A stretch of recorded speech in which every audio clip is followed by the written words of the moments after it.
Oke, ilmu lah mau Pak Herman untuk dimaklumi ya.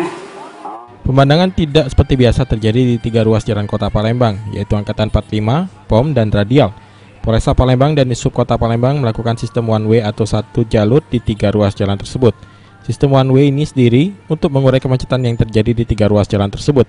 Hingga dengan adanya sistem one way ini, kemacetan di 3 ruas jalan bisa berkurang.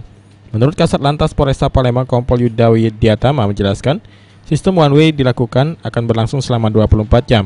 Untuk mengatur sistem one way ini, Polresta Palembang dibantu Disub menurunkan 92 personil.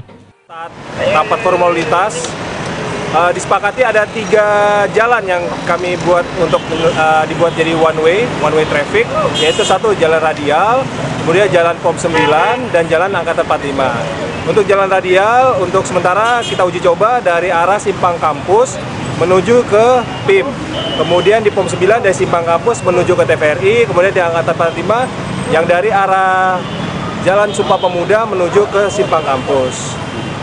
Diharapkan dengan diberlakukannya one way ini lebih cepat dalam mengurai kepadatan arus, sehingga tidak terjadi kemacetan.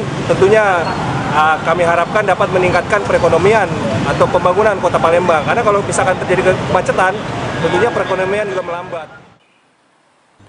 Dengan diberlakukannya sistem one way di 3 ruas jalan oleh polisi dan Disub, menimbulkan kebingungan warga yang menggunakan jalur tersebut.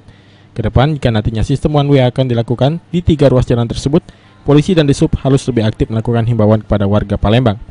Tim Liputan, PAL TV.